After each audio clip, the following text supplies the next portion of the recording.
Hello everyone, today we are going to start our subject that is accounting. Before that we have to understand the two topics that is hard work and smart work.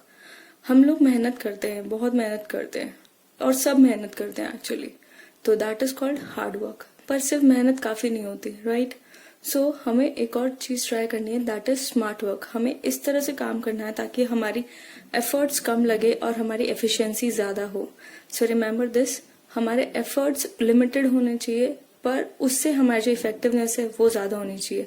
तो जब हमारे efforts भी ज्यादा होंगे तो हमारी effectiveness भी एक सिनर्जिक इफेक्ट के साथ ज्यादा आएगी. सो हम लोग हमारी क्लासेस में क्या चीज पढ़ेंगे? सबसे पहले हमारे लिए एक इम्पॉर्टेंट क्या चीज रहेगी, वो रहेगी हमारे कॉन्सेप्ट्स जो हमें नॉलेज चाहिए. देन हमारे इलिस्ट्रेशंस, कॉन्सेप्ट्स को अप्लाई कहाँ करेंगे हम? हमारे इलिस्ट्रेशंस में. The next will be exam point of view. Exam में हमारे लिए क्या इंपॉर्टेंट है वो हमें ध्यान रखते हुए चलना है, because numbers at the end numbers important होते हैं.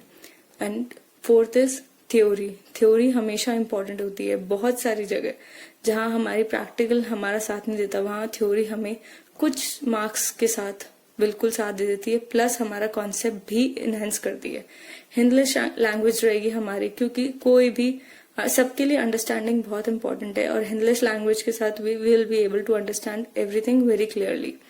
Next is faster learning. हर सब्जेक्ट हमारी लर्निंग बहुत इजीली होनी चाहिए और फास्ट होनी चाहिए. अगर हम इजीली वर्क करेंगे और फास्ट लर्निंग होगी तो ही हमारा स्मार्ट वर्क करेगा. And that last is regular review. Regular हमारे सब चीजों के रिव्यू होने चाहिए. After each and every video I will give you something, a very small homework which you have to complete. Okay, thank you so much. So हम लोग हमारा first topic start करते हैं, that is introduction to accounting. सबसे पहले हमें ध्यान देना है अकाउंटिंग क्या होती है, पर उसके पहले हमें ध्यान देना है कि हम एक एक चीज को, हर एक वर्ड को प्रॉपरली अंडरस्टैंड करें और कहीं भी डाउट्स हो तो पहले उस डाउट को क्लियर करें. Okay, so let's get started. So first topic हमारा है accounting. Meaning, definition, characteristics and it as a process. तो ये चारों चीजें हैं. दिखने में चार चीजें हैं पर हम सिर्फ एक फ्लो चार्ट से हम सारी चीजें समझ सकते हैं. तो फ्लो चार्ट क्या है हमारा? ये जो सामने आपको दिख रहा है. Okay, now accounting. अकाउंटिंग क्या है? एक सिस्टमैटिक प्रोसेस है. क्या है ये? एक सिस्टमैटिक प्रोसेस. ये हम चीजें हमेशा ध्यान रखनी है हमें कि एक सिस्टमैटिक एक प्रोसेस है. एक काम चल रहा है, कुछ काम हो रहा है, ठीक है, इसकी कुछ स्टेप्स है, इसीलिए इसे प्रोसेस कहा गया है. अब वो स्टेप्स क्या क्या है? The first steps is identifying, the second is measuring, the third is recording, the fourth is classifying, the fifth is summarising, the sixth is analysis and interpretation and the seventh is communicating. ठीक है, अब हमें समझना है कि इन steps का मतलब क्या होता है. Now identifying. आइडेंटिफाइंग मतलब पहचानना. हमें किसे पहचानना है? हमें फाइनेंशियल ट्रांजैक्शंस को पहचानना है. नाउ हमें ये ध्यान रखना है फाइनेंशियल ट्रांजैक्शंस क्या होते हैं. फाइनेंशियल ट्रांजैक्शंस वो ट्रांजैक्शंस होते हैं जो मनी या मनी वर्थ के लिए अब हमारे बिजनेस के ट्रांजैक्शन होते हैं. जो भी हमारे बिजनेस में ट्रांजैक्शंस हो रहे हैं, कुछ लेना है, खरीदना है, बेचना है, कुछ पे करना है, कुछ रिसीव करना है, वो हमारे सारे फाइनेंशियल ट्रांजैक्शंस है. हमको उनको क्या करना है? मेजर करना है, जो हमारा नेक्स्ट स्टेप है. फाइनेंशियल ट्रांजैक्शन तो हो गया, पर उसका अमाउंट क्या है? That is measuring. मेजर हम किसको करते हैं? उन्हीं फाइनेंशियल ट्रांजैक्शंस को. ठीक है, अब हमारे पास फाइनेंशियल ट्रांजैक्शन भी है, उसको हमने मेजर भी कर लिया. अब हमें क्या करना है? अब हमको रिकॉर्ड करना है. क्यों? क्योंकि हमें फ्यूचर में क्या यूज आएगा? उसकी रिकॉर्डिंग ही यूज आएगी. तो हमें उसको रिकॉर्ड करना है. कहाँ रिकॉर्ड करेंगे हम? बुक्स ऑफ अकाउंट्स में, जो क्या होती है हमारी जर्नल. ये हमें बाद में हम देखेंगे कि क्या होती है. तो हम उसको रिकॉर्ड करेंगे बुक्स ऑफ अकाउंट्स में. देन अकाउंट्स में रिकॉर्ड तो कर लिया. अभी तो बहुत सारे ट्रांजेक्शन हो गए तो हम सब कुछ हासिल हो जाएगा? नहीं. उसके लिए हमें उसे करना है क्लासिफाई, यानी ग्रुपिंग. किस में करेंगे हम ग्रुपिंग? लेजर. यानी ये भी एक तरह की बुक है जो हमें आगे काम आएगी, तो उसे हम कहते हैं लेजर. उसके बाद हमें जब ये सारी चीजें, ग्रुपिंग भी हो गई, क्लासिफाइंग भी हो गया, सब हो गया, अब क्या करना है? हमें एक समराइज करना है. क्यों? क्योंकि हमें एक डेटा चाहिए जिससे हम आगे उसको प्रेजेंट कर सके, समझ सके. ठीक है, इन सब चीजों का एक कुछ समराइज फॉर्म में हमें डेटा चाहिए कि हमने जो किया पूरे साल में उसका हमें क्या रिजल्ट मिला. तो हमें समराइजिंग करना है, यानी डेटा को प्रेजेंट करना है. प्रेजेंटिंग डेटा किसके अंदर होगा? Trial balance, trading and profit and loss, P&L मतलब profit and loss, okay, and balance sheet. The next step is analysis and interpretation, जब हमारे पास डेटा आ गया उसको हमने समराइज भी कर लिया, कुछ मीनिंगफुल स्टेटमेंट्स भी निकाल लिए उसमें से, तो अब वो क्या काम आएगा, रख दें उसको? नहीं, वो काम आएगा, क्या काम आएगा? For analysis and interpretation. Analysis मतलब हमें उसको समझना होगा, उससे कुछ इन्फॉर्मेशंस निकालनी होगी, उसको इंटरप्रिटेट करना होगा, किस चीज का क्या मतलब होता है वो चीजें हमें समझनी होगी।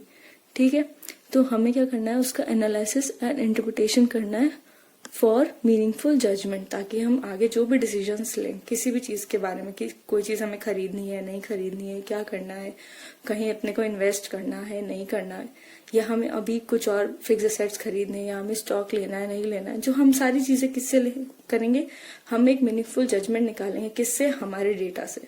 हमारा डेटा यूज आएगा हमारे लिए मीनिंगफुल जजमेंट निकालने के लिए।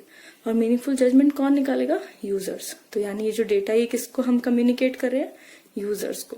ठीक है, सो हम इससे एक डेफिनेशन निकाल सकते हैं बहुत इजीली। कैसे definition? Accounting is a systematic process of identifying the financial transaction, measuring them, recording into the books of accounts and classifying them into the ledger, then summarizing the data into the trial balance, trading and profit and balance sheet, analyzing and interpretation of the data for meaningful judgment and communicating it to the users. अब accounting के users कौन कौन होते हैं वो हमें बाद में आगे पता लगेगा। सो इससे हम चार चीजें क्लियर हो रही है हमारी। एक तो इसका मीनिंग, ठीक है, सबको समझ आ गया होगा। डेफिनेशन, हम इसको एक अगर वर्ड्स में डाल दे तो वो एक डेफिनेशन बन जाता है। और कैरेक्टरिस्टिक्स, तो कैरेक्टरिस्टिक्स के हिसाब से हमारे पास अलग अलग पॉइंट्स आते हैं। जैसे हमारे पास डिफरेंट पॉइंट्स आ गए हैं। फर्स्ट पॉइंट हो गया identifying the financial transactions and events, ठीक है। दूसरा उसको मेजर करना, third recording, then classifying, summarising, analysis and interpretation and communicating. तो हमारे 7 कैरेक्टरिस्टिक्स भी हो गए हैं, ठीक है। और लास्ट है प्रोसेस। जब हम इसको एक स्टेप बाय स्टेप फॉर्मेट में लगाते हैं तो वो क्या हो जाती है, एक प्रोसेस हो जाती है, ठीक है। तो हम एक फ्लो चार्ट से 4 चीजें कंक्लूड कर सकते हैं। सो अब हम चलते हैं हमारे नेक्स्ट टॉपिक पे। अब अकाउंटिंग को एक आर्ट कहते हैं या एक साइंस है, हमें समझना पड़ेगा आर्ट और साइंस का मतलब क्या होता है। आर्ट होता है ऐसी टेक्निक्स जो हमें डिजायर्ड रिजल्ट दे दे, कुछ ऐसी टेक्निक्स अप्लाई करना जिससे हमें जो हमारा डिजायर्ड रिजल्ट है वो मिल जाए, जो हमारा डिजायर्ड ऑब्जेक्टिव्स है वो अचीव हो जाए। ओके, और साइंस क्या होता है? साइंस होता है एक ऑर्गेनाइज्ड नॉलेज पे बेस्ड होना, जो भी प्रिंसिपल्स और सब कुछ एक ऑर्गेनाइज्ड नॉलेज पे बेस्ड होना। तो अब अकाउंटिंग क्या है, एक आर्ट है या एक साइंस है? अकाउंटिंग दोनों है। एक आर्ट क्यों है? क्योंकि अकाउंटिंग में हम अलग अलग टेक्निक्स लगाते हैं ताकि हमारा जो एंड रिजल्ट हो वो हमारे हिसाब से निकल जाए और हमारे यूजर्स तक अच्छे से अच्छे तरीके से कम्युनिकेट हम कर सकें। और ये साइंस कैसे है? क्योंकि अकाउंटिंग कुछ भी नहीं है बट काफी रूल्स, रेगुलेशंस, प्रिंसिपल पे बेस्ड एक प्रॉपर मेथड से काम होने वाली चीज है। तो इसलिए अकाउंटिंग एक आर्ट भी है और एक साइंस भी है। आई होप आप सबको ये सब समझ आ गया होगा। फॉर 1 मिनट अपनी आईज क्लोज करके वीडियो पॉज करके आप सब कुछ रिमाइंड करने की कोशिश करो। Thank you. You can get the PDF of these concepts notes in the description box. I hope my video is useful for you. So please like, share and subscribe.